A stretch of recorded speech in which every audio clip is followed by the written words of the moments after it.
she was also really pivotal, in my opinion, in body image in girls coming up in sports as she was coming up in tennis, because she was one of the first athletes that I can remember having an incredibly muscular body, showing that to young girls as that's what a professional athlete can look like.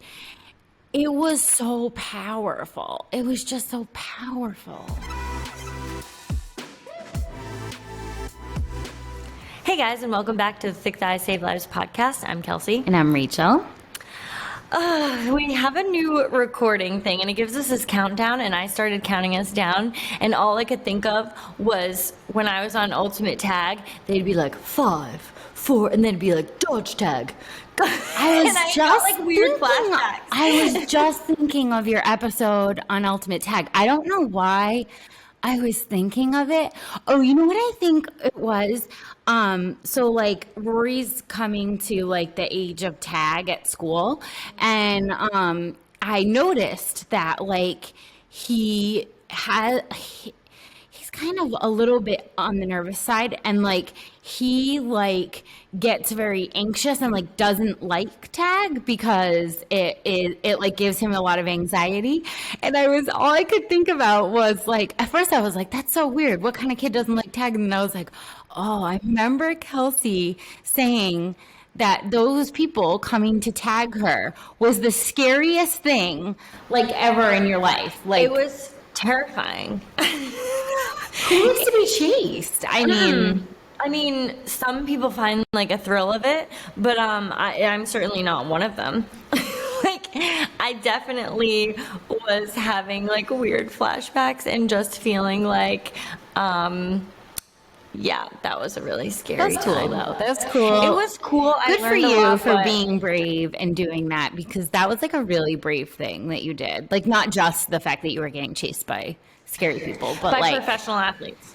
But you know, flying out to California, like filming a show, like that was a crazy thing. Good for you. Go bravery. It's all about trying some crazy things, is what I feel. I feel like it's all about dirty hair. It's all about dirty. We started warming up for this podcast. I don't know if that's a thing, but we started like our cameras on, and then we were like, does anyone in this room wash their hair? And we answered resoundingly no. Yeah, it was a hard no. Hard no. I went into this day and I was like, you know what, I gotta curl my hair. I think yours looks great though. From an outsider's perspective, I was like, she washed it today. Day five. That's impressive. I told you my dry shampoo is the best, but also it couldn't even save this, because this is. I think it saved it. I've come in and been like, I crawled out of a sewer. Well, what I said for you is, your excuse is so valid because you already had so many shoots this week, video and whatever. Like, if I woke up after that much time on camera, I would be like, you get what you get, or you go right to hell. Or you go right to hell. You get what you get today. Yeah. Like, however this facial region is going to look is how it's going to look, because I'm done trying to impress on camera. You've had enough this week. You've had enough. Good for you. It's true. Sometimes you just get sick of your own face. We've talked about this in a previous podcast. That 100% happens, and it's okay. And there are just like, there's only so much in being authentic. There's only so much you can kind of like get up for and be like, hello, I am awesome. I am on camera. Oh, I thought you were going to say there's only so much dry shampoo. There's only so much dry shampoo in the world. But there's only so much you can be like, I am waking up and being awesome. I thought you were going to say you ran out of dry shampoo. No.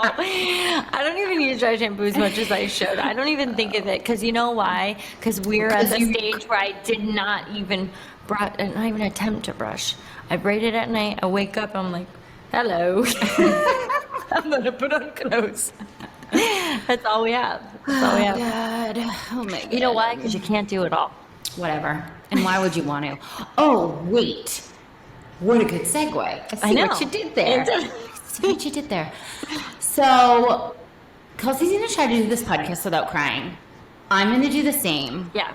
But we are going to talk about the retirement of a literal legend in women's sports, someone who has meant so much to Kelsey and I and has paved the way. This is not a good start for the It's crying. not a good start. Oh, I was God. like, why did I do feel this? it welling up, and I was like, you idiot. Why did I do What would Serena think if we were crying right now? She would be like, girl, get it together.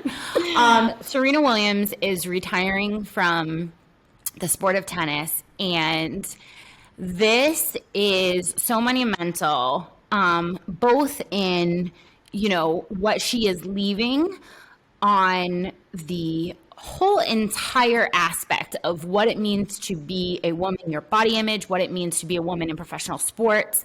And honestly, the way that she went out, it means so much it's so relatable about the kinds of struggles that we as women have every single day with prioritizing our goals and dreams and what it means to be a maternal figure in a family. And this just rang so true to me. Her Vogue article just came out, and it was, I don't know, I just cried through the whole article, first of all. I know you did too. I did. I did. And it just brought up so many things. And I was like, I want to talk to my friends about this. That's you guys.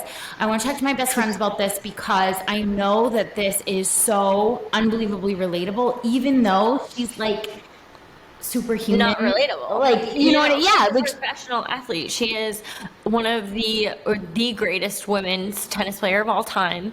Like, she is an unbelievable standout athlete that is unmatched.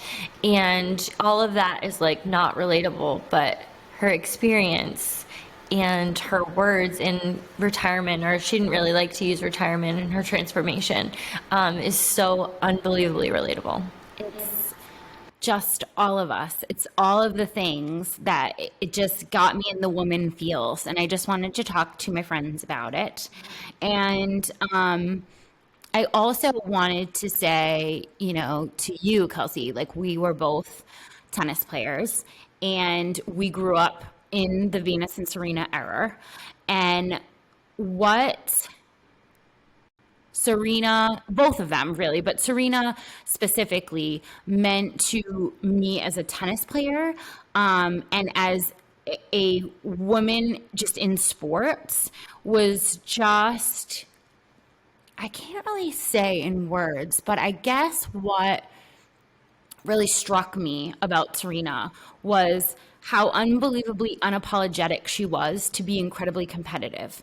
And at that time, I had received so much backlash as a female athlete, but even more specifically as a tennis player, because tennis traditionally is such a reserved sport. Was that your experience as well? Etiquette, yeah. As tennis is all about etiquette. It is definitely reserved, and you do just like polite claps, and no one's allowed to like talk when someone's serving. In many other sports, you are specifically encouraged as a crowd to talk and be rowdy, and tennis is very much not like that. It's it's the queen sport. It's like literally, though I've never seen so many unsaid rules about a sport before, than when I started playing tennis. And I remember specifically the fact that as a woman or as a girl growing up, there was a certain amount of resistance towards ultra competitiveness in sports. You were just supposed to be there kind of for fun. And I found that specifically in tennis, that it was, a polite game where you were supposed to hold all your emotions in check. And it was supposed to be, I don't know, it kind of rung me as like a stay quiet kind of game. And I did not fit into that mold at all. And I had a lot of trouble in high school tennis. I had a lot of trouble. And because I just did not fit, I wanted to win. And that wasn't, I yelled when I missed a shot. Like that wasn't acceptable until Serena.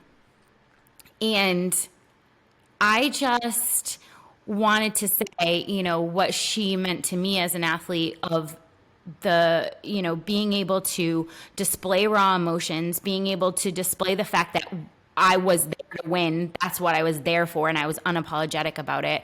And, just really like letting it all hang out and being who you really were on the tennis court.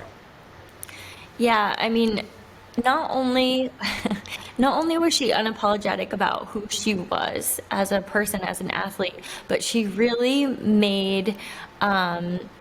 set an example that you could be the best and still have moments of frustration. You could be the best and still be dissatisfied with your performance. And, then she went on to being a mother and then coming back from that. It just like, there are so many ways that Serena not only changed the game for tennis, but changed the game for female athletes.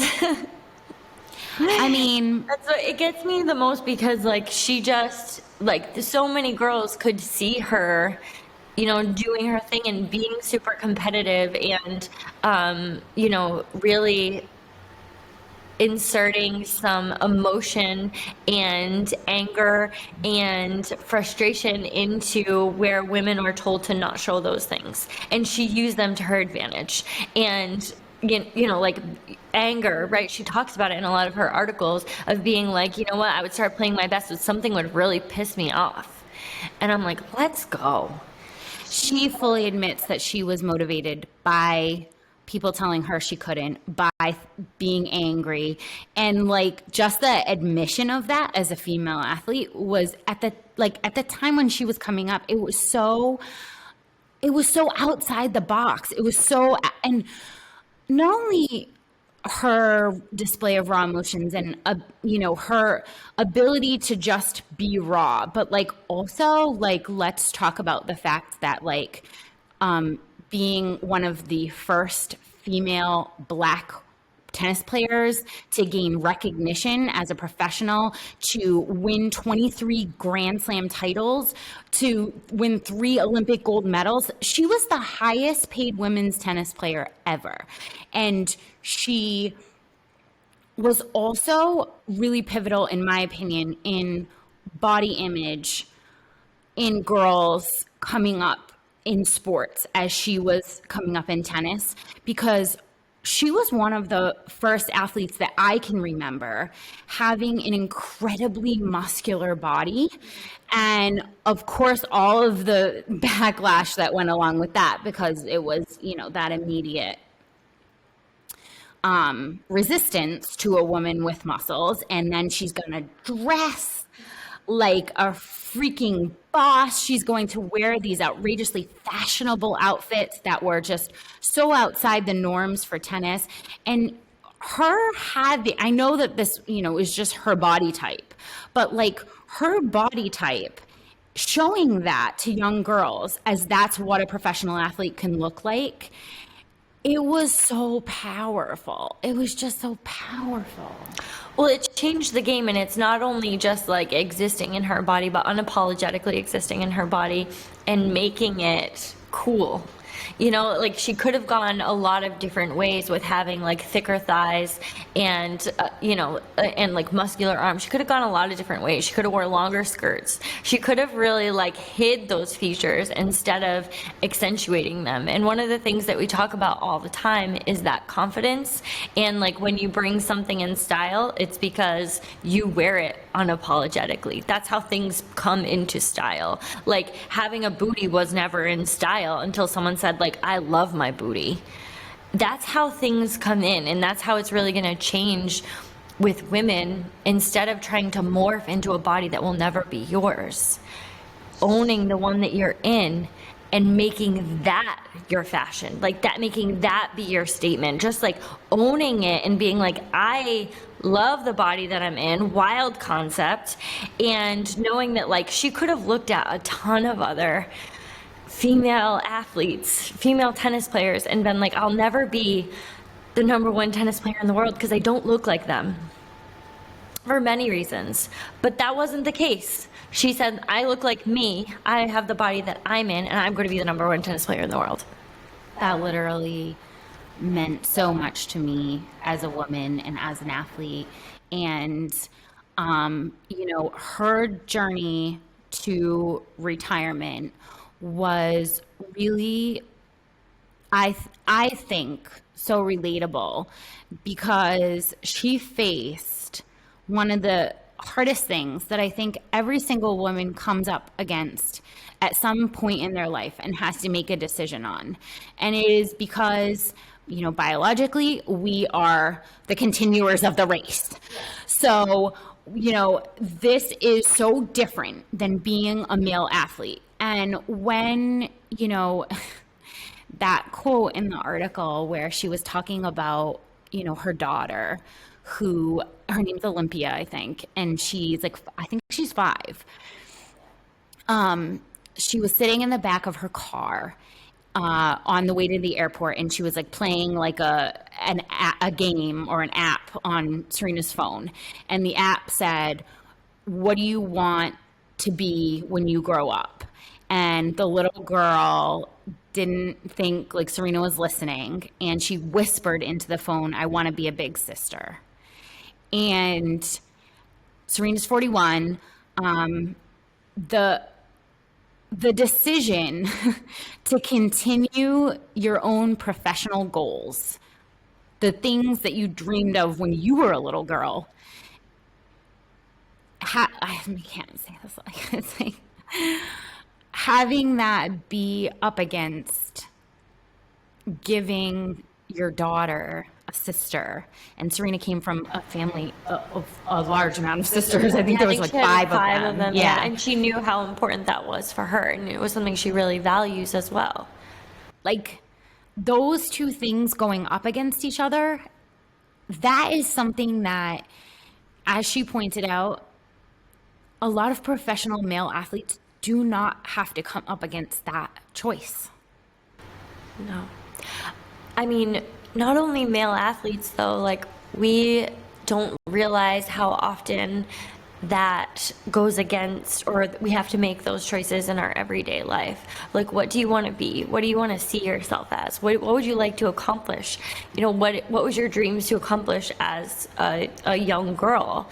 And how is that interrupted, or how is that conflicting with, you know, being a mom and starting a family and putting that first? And it just kind of like, we know, and we've talked about in many podcasts before, that like, you can't have two firsts, and something has got to give. And the problem with, from a societal standpoint, the message to women is that you can have it all. You can be the best athlete and then come back and be a mom. Look at these exceptions that they have done it. And really, a lot of people will tell you it cannot be done. You cannot put your career first and your family first. You cannot be a working mother you can't work like you have no children and parent like you don't work. You can't do these things.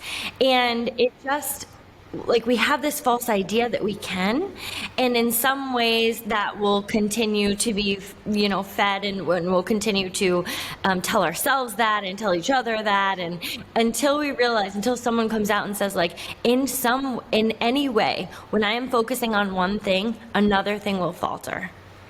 It has to. That's literally everything that we want to be is saying, like, no, you can do it all. And because we don't want to admit this disruption. We don't want to admit this is my personal feelings, is that we don't want to admit that there is going to be a disruption in your goals and in your life if you also want to start a family, if you also want to be a mom. And for so many male athletes, or, you know, male entrepreneurs, or, you know, working men, this disruption is not even on their radar. They don't even have to consider it, because they don't have to bear the responsibility and giving up, their body and for this period of time where like they just don't have that same burden. And whether you decide it's a burden or not, it could be a good one or it could be a bad one, but it is an additional burden. And in a lot of ways, in the way that we have pumped, women empowerment and like, we can do it all, we can do anything you can do, we can do better. We want to ignore the disruption for women who want to have a family. Well, it is a little toxic to promote these things as it's all possible and kind of set a standard. And I'm really glad that she said this, because like, she did do an amazing thing. She did come back after giving birth and went on to win a Grand Slam final. Like, she had a C-section in a pulmonary embolism. She had a very difficult birth, and then she was training while breastfeeding. I think she was breastfeeding when she won that Grand Slam. She had openly admitted had bouts of postpartum depression, like training as a professional athlete with all of this going on. So like, she did do the thing. She did the impossible thing, but that isn't sustainable no matter who you are, because at some point something's going to break there. And I think that her admitting that it's just so Serena. She keeps pushing us forward to be a better and more honest version of ourselves, even when she's admitting that she can't do the thing anymore. That is still so inspiring, because it's still that same message of like, you have to be your most truest and authentic self. And, she said in the article, it was like a quote that really hit me. She said, like, I'm going to miss that version of me, the girl who played tennis. And I think that a lot of women are missing a version of themselves, that they had to give up to have the version that they have now. And it's okay. It's okay to miss it, but it's not okay to shame yourself for all the reasons why you couldn't have both, because at some point a choice had to be made. And for her, answering that little girl in the back with, "You're going to be a big sister," was what she chose. And there is no shame that goes along with that decision. Yeah. I really love how, she talked too about like that even writing this article is extremely painful for her, that she couldn't talk about it with her husband, that she had only talked about it with her therapist, and that she couldn't, come to saying the words out loud that she was no longer going to be a professional tennis player. She couldn't say it out loud, and anytime someone brought it up, she had this like lump in her throat. And I just think that like, to relating to a lot of women, when you're going to lose this version of yourself, or you have lost this version of yourself, and to think about it in a very real way, to really look at it and say, and stop like looking back, one day she's like looking at it in a very real way. Like, I'm not going to be a professional tennis player anymore. I'm going to make this decision, and then it's going to be behind me. And I just think that like, wow, like the recognition of that, even as painful as it is one that I think we could all learn from. And looking and saying like, that is no longer going to be me. That is a version of me that is behind me now. Sacrifices are hard. And I think that, sometimes everybody goes back, and I'm sure she's going to go back and think like, was this the right choice? You know what I mean? Like, it's always going to be like that. But at the end of the day, just really sitting with the fact that all of the choices that you have made up until this point in your life have led you right here, and you are right where you belong, is such a powerful statement. And that doesn't mean that there's no room for improvement, but what it means is we're not looking back, because we're not going that way. And, at the end of the day, Serena's legacy is that of so many different things. But this final gift to women of saying, you know what? We can't do it all.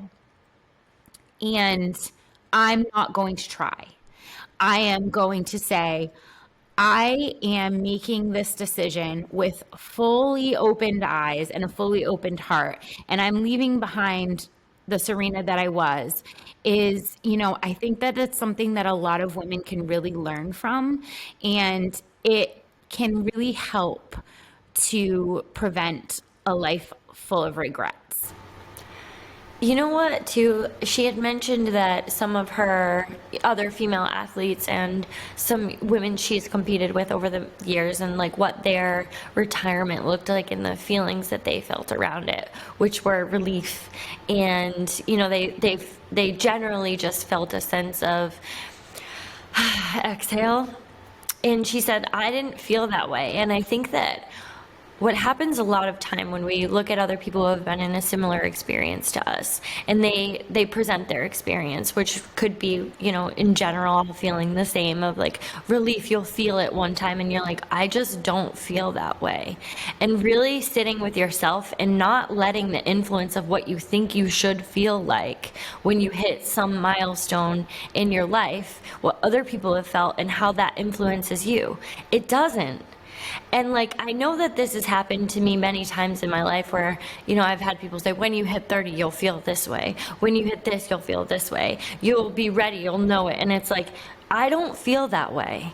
And when I hear Serena say something similar, it gives me hope because it almost just validates that my experience is not yours.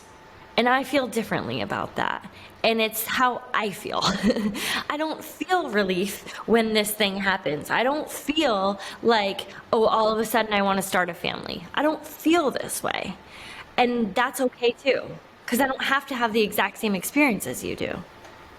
It's a powerful tool and a scary one to feel that we are just writing our own story and that it's unique and that we are holding the pen and that there's going to be mistakes and that there's going to be triumphs and there's going to be all of these things. But it really is, it's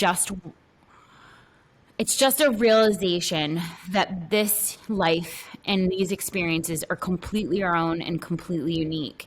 And that ownership is really powerful. And, I just want to end with Serena has been such a powerful force for all of the women athletes over the years and women who have been in sports and have had goals of, being larger than life, because that's really how she rang to me anyways, is just being unapologetic about being larger than life.